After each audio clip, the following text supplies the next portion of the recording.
여러분 안녕하세요. 반갑습니다. 오늘도 주님의 평화가 여러분의 삶 가운데 넘치길 기도합니다. 오늘 성경 일독 스케줄은 마가복음 15장과 16장입니다.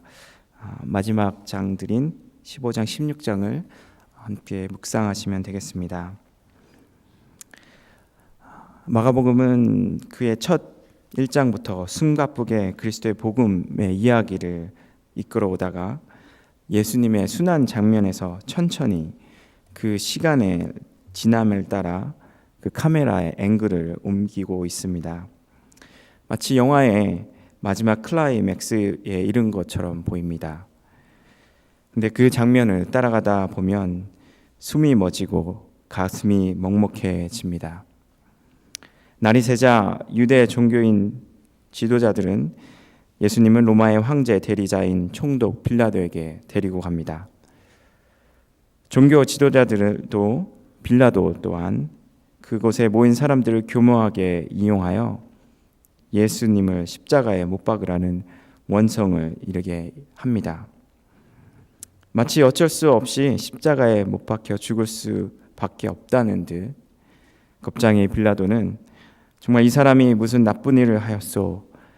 라는 발뺌을 하며 그 자신 나름대로 정의를 찾는 듯한 대답을 하게 됩니다.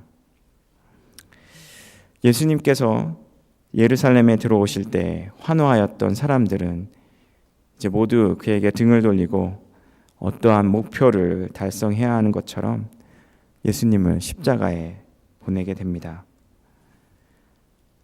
그렇게 십자가는 인간의 야망과 잔혹함, 사악함, 그리고 그 폭력성이 하나님의 자비와 사랑이 만나는 자리입니다.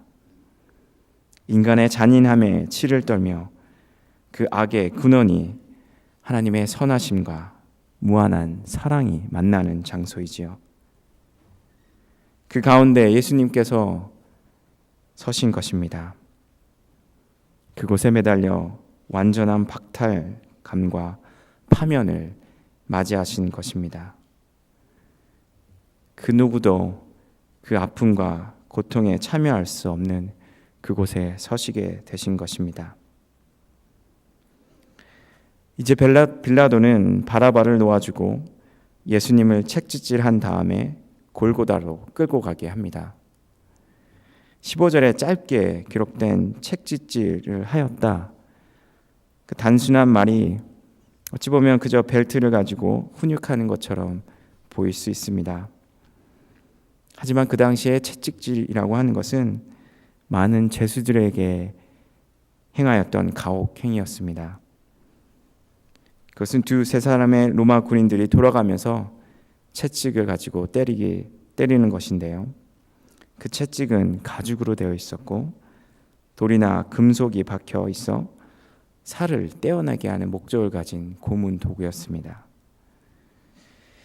어떤 의사가 예수님의 고난 장면을 보시면 이런 말을 한 것이 기억납니다. 채찍질은 피부 조직을 파괴하고 그 안에 근육과 혈관을 손상시키며 결국 뼈와 척추까지 이르게 된다는 것입니다. 더욱더 위험한 것은 그것으로 인해 피가 계속 흐르게 되고 십자가에서 몸이 움직이고 몸무게를 기댈 곳을 찾으려고 할 때 그 상처가 아무르지 않아 계속 그 상처는 깊어지고 만다라고 하는 것입니다. 그렇게 십자가 위에서 어떠한 자세에 있더라도 그는 엄청난 고통을 겪어야 한다라고 하는 것입니다. 예수님은 바로 이곳에서 그 고통과 수치심을 감당하셨습니다. 로마 병사들은 예수님은 뜰 안으로 끌고 갑니다. 가시관을 엮어 머리에 씌운 뒤에 침을 뱉고 무릎을 꿇어 경배합니다. 이들은 왜 이렇게까지 해야 했을까요? 고문하는 것이 그들의 임무였겠지만 예수님을 때리는 것이 그저 재미있는 일쯤으로 생각했을지도 모르겠습니다. 하지만 더 근원적인 질문은 왜 하나님께서는 이런 일을 벌어지도록 놔두셨을까요? 라는 것입니다. 하나님께서는 예수님의 순환을 통하여 우리에게 무엇을 말씀하고 계시는 것일까요? 그것은 다름 아닌 속죄입니다. 하나님으로부터 죄로 인해 떨어지게 된 우리 모두를 위한 속죄입니다. 하나님의 아들이 말로 표현할 수 없는 고통을 당하는 것보다 우리가 죄로 인해 떨어져 있는 것이 더 아파하셨기 때문입니다. 하나님은 여러분 한 분 한 분을 주님 앞에 돌아오시길 간절히 원하고 계십니다. 오직 그 이유 때문에 아파하시고 참아내셨습니다. 그것이 하나님께서 우리를 향한 사랑의 크기라고 하는 것입니다. 금요일 아침 8시가 되자 예수님은 십자가에 매달리십니다. 십자가는 로마 제국이 가장 효과적으로 이용한 형벌이었습니다. 어떤 정치범이나 중한 죄인에게 내려진 형벌이었지만 그것은 모든 사람들의 마음속에 극악한 두려움을 심어주기 위한 도구였습니다. 그리하여 십자가는 아주 잘 보이는 곳, 마을 한 곳에 세워놓고 모든 사람이 볼 수 있도록 하였습니다. 그래서 사람들이 나는 저 매달려 있는 사람이 했던 일을 절대로 하면 안 되겠다라고 하는 그런 결심을 하게 만든 것이지요. 그것이 로마 제국이 그 어떤 지역에서도 어떤 폭동이나 소동을 막기 위해 고안한 방법이었다고 하는 것입니다.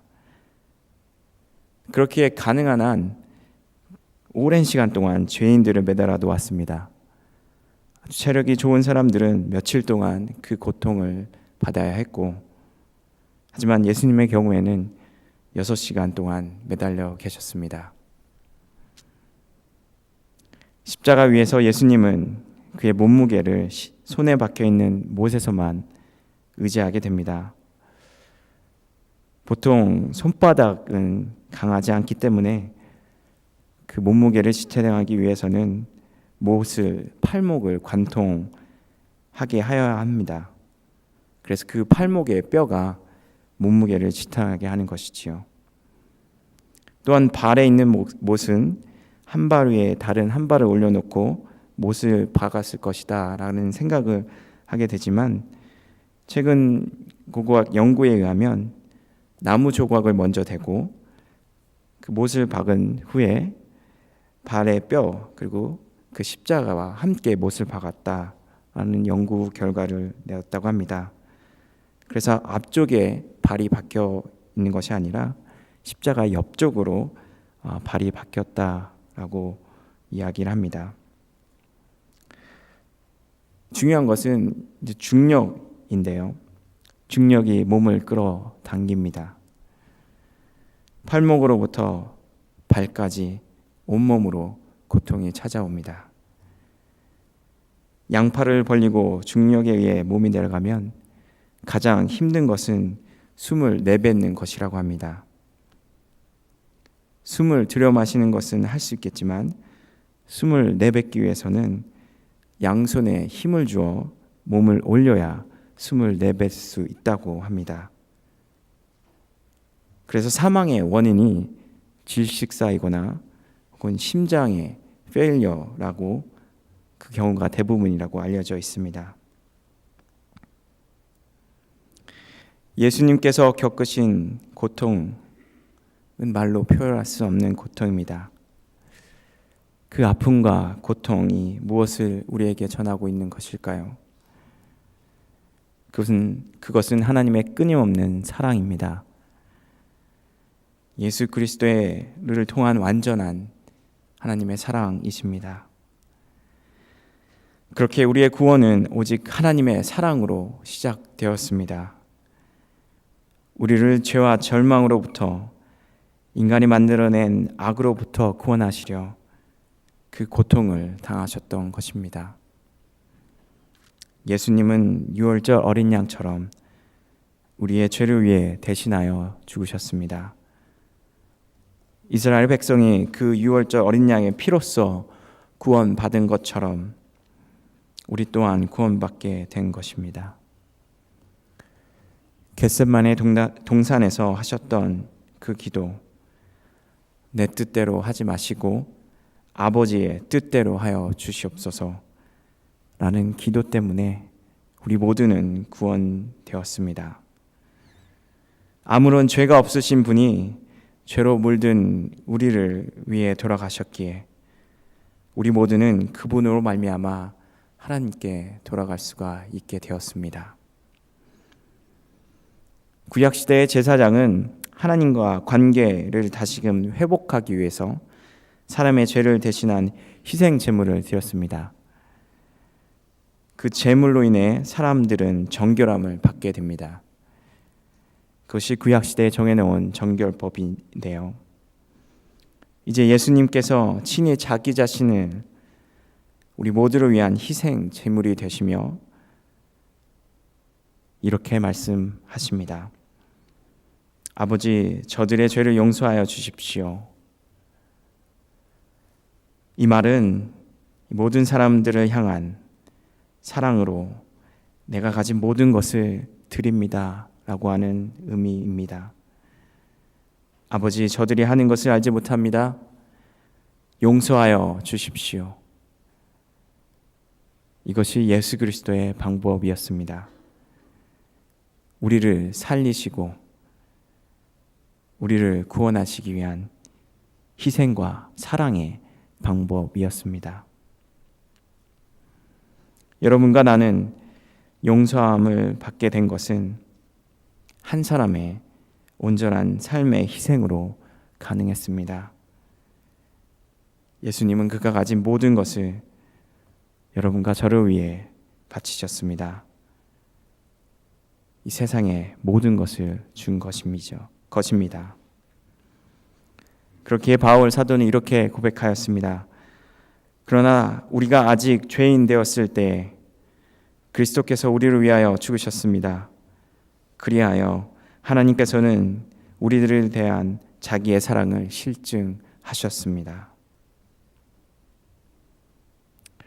예수님께서 돌아가실 때 성소의 휘장이 갈라졌습니다. 이제 더 이상 제물을 드리는 성소가 필요하지 않게 된 것이지요. 백부장이 예수께서 이와 같이 숨을 거두시는 걸 보고 고백합니다. 참으로 이분은 하나님의 아들이셨다. 이제 예수님의 죽음으로 진정한 고백이 나누어졌습니다. 어떠한 사람도 심지어 제자들도 알아보지 못하였던 예수님을 알아보게 된 것이지요. 예수님은 그리스도시요 진정으로 살아계신 하나님의 아들임을 이 세상에 알려지게 된 것입니다. 마가복음의 마지막 16장은 부활의 기쁨을 전하면서도 불안한 끝맺음을 하게 됩니다. 그 후대에 추가되었던 추가 엔딩이 없었다면 그 여자들이 두려워 떨며 아무에게도 말을 하지 못한 것으로 끝나게 되어버립니다. 아마 마가복음이 처음 기록되었을 때 아마도 이 글을 읽는 모든 이에게 도전하고 싶은 이야기가 있는 것처럼 보입니다. 마가복음은 우리 모두에게 묻고 있습니다. 당신은 그 모든 고통과 순환을 지나시며 부활하신 예수님께 어떤 반응을 보이시겠습니까? 이 여인들처럼 두려움에 떨면서 아무 말도 못하고 계실 것입니까? 아니면 그 부활하신 주님을 다시 만나고자 하는 그 갈릴리로 찾아가서 그분을 만나며 그분의 부활 소식을 온 세상에 전하시겠습니까? 성도 여러분, 십자가를 볼 때마다 주님의 고난과 부활의 의미를 생각하길 원합니다. 예수님은 다 이루었다라고 말씀하신 것처럼 그 자신, 그 모든 것을 우리에게 주셨습니다. 여러분의 응답은 무엇입니까? 여러분의 응답은 어디에 있습니까? 주님, 감사합니다라는 고백을 해야 할 것입니다. 당신이 나에게 하신 이 모든 것에 감사할 뿐입니다. 라고 함께 고백하기 원합니다. 우리 죄를 고백하며 그분 앞에 무릎 꿇기를 원합니다. 주님께서 주님의 모든 것을 주셨으니 저 또한 주님께 모든 것을 바치겠습니다. 라는 고백을 함께 하길 원합니다. 이 사순절을 보내시며 예수 그리스도의 십자가의 사랑으로 살아가는 우리 모두가 되기를 원합니다. 그 사랑이 우리의 삶의 근원이 되어 나도 예수님처럼 그 사랑을 나누고 살길 간절히 기도합니다. 우리의 가정이, 우리가 처한 곳이, 우리의 교회가 그 사랑을 철저하게 실천하며 온 세상에 전하는 우리 모두가 되길 간절히 기도합니다.